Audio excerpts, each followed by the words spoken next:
Mohon maaf ini umpamanya ada mubalek siapapun, saya katakan yai, habaib, ustadz yang menyatakan umpamanya itu gerombolan monyet, umpama jenderal monyet, umpama, mohon maaf ini orang NU monyet, jelas bukan orang soleh. Saya pastikan 1000% bukan orang soleh, pengikutnya lebih tidak soleh lagi. Assalamualaikum warahmatullahi wabarakatuh. Seluruh bangsa dan setanah air, jumpa lagi di channel Jaga Blog itu. Semoga dalam keadaan sehat dan orang satu apa rahmat barokah salam Allah curahkan untuk kita semuanya. Kiai Haji Adib Rafiuddin menyentil Rizik Syihab terkait dengan celotehannya yang sangat menghina bahwa gerombolan monyet, NU monyet, orang-orang monyet ini termasuk bukan orang soleh. Pengikutnya pun lebih dari tidak soleh lagi. Ini yang disampaikan Kiai Haji Adib. Karena kita dibeli pelajaran sebuah ilmu agama harus bisa mengejawantahkan bagaimana Rasulullah SAW diutus ke dunia untuk menyempurnakan akhlak yang mulia. Jadi bagaimanapun Islam adalah barometer tolak ukur bagaimana kita melangkah harus sesuai syariat yang diajarkan oleh Rasulullah SAW. Apalagi kelasnya para Bani Fa'alwi adalah mengaku sebagai dzurriyyah Rasulullah, tentunya harus bisa mencontoh Rasulullah SAW. Tapi setelah ada tesis Haji Majuddin Wasman Alban tadi jelaslah mereka bukan dzurriyyah Rasulullah. Kita simak videonya. Sekali lagi mohon maaf dari Kakamat Nusantara. Assalamualaikum warahmatullahi wabarakatuh.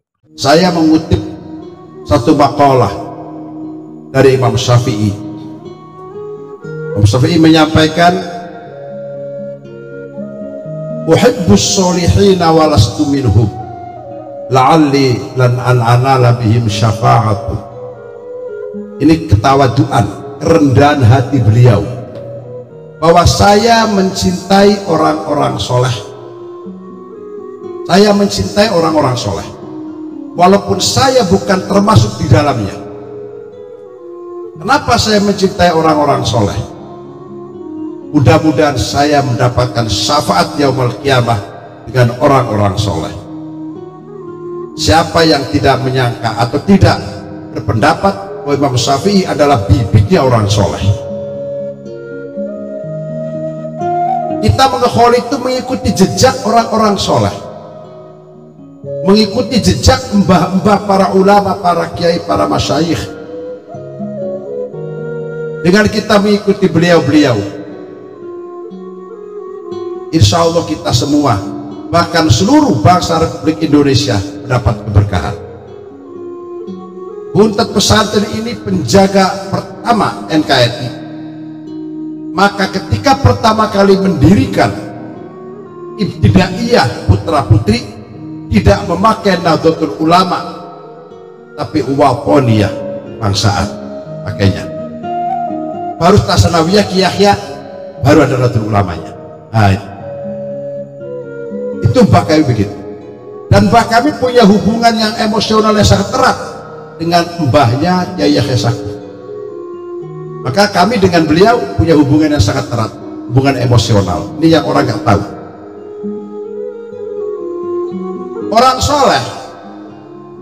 Orang soleh itu dengan orang yang melaksanakan amal soleh beda.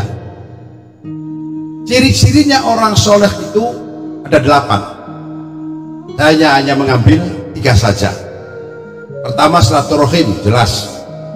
Orang silaturahim biasa ini amal soleh. Tetapi kalau silaturahim kepada orang yang memutus silaturahim, silaturahim kepada orang yang tidak kita sukai, ini baru orang soleh. Orang melaksanakan amal soleh belum tentu dia orang soleh, tapi ketika orang soleh pasti melaksanakan amal soleh. Yang kedua, utiyaman haramaka, bersedekah kepada orang yang kita tidak sukai. Kalau orang sedekah kepada orang lain wajar. Saya dapat sedekah dari beliau-beliau wajar. Tapi kalau sedekah kepada orang yang tidak kita sukai, orang yang suka memfitnah kita, orang yang suka merusak bukan saja pribadi tapi bangsa, itu orang soleh.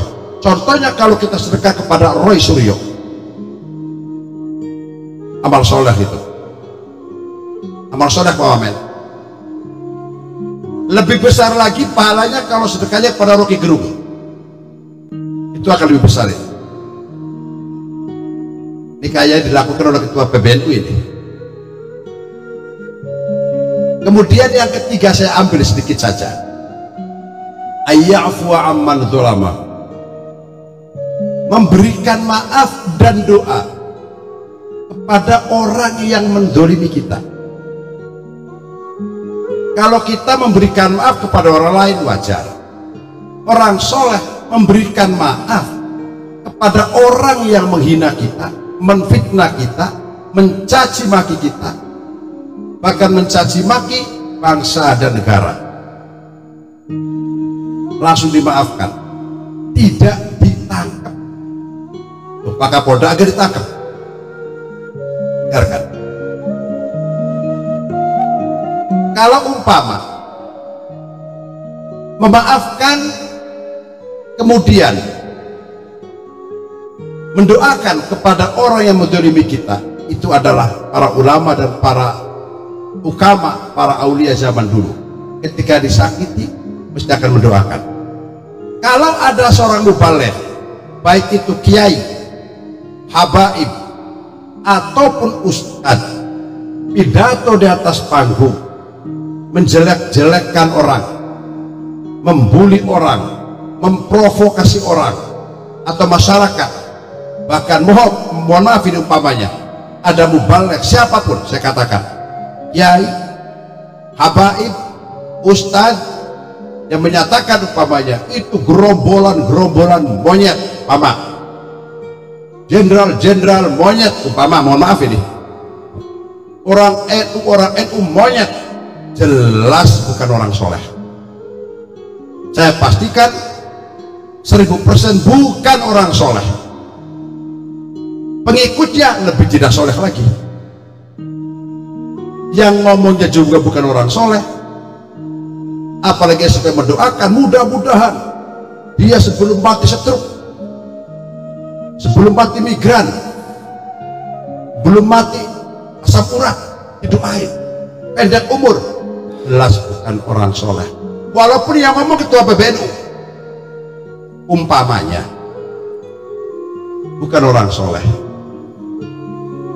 Banyak sekarang orang yang dicari panggung di atas panggung, hanya menjelek-jelekan orang, hanya memprovokasi orang, membuat negara tidak karuan-karuan, membuat kerusakan bangsa dan negara. Harus sadar kepada bapak-bapak semua, itu adalah bukan orang soleh. Ketika bukan orang soleh, anggap saja angin lalu, biar saja. Makanya kita kemudian ini adalah mengikuti tradisi amalia orang-orang yang soleh, orang-orang yang baik, orang-orang yang menuntun kita. Dan alhamdulillah Pondok Butet Pesantren, Pak Kapolri, Pak Ketua MPR selalu dijadikan pijakan dalam permasalahan negara, jadikan rujukan untuk musyawarah bersama. Salah satu contoh ketika waktu itu saya masih ingat betul, terjadi banyak teroris ISIS kemana-mana, kumpul para menteri rapat di Buntet. Waktu itu ada Pak Gatot Nurmantio jadi Panglima, ada Pak Cahyo Kumolo waktu itu Dalam Negeri, Gus Lukman Menteri Agama, kemudian Pak Tito Karnavian waktu itu masih BNPT kalau nggak salah. Cuma kumpul di Buntet, musyawarah di sini.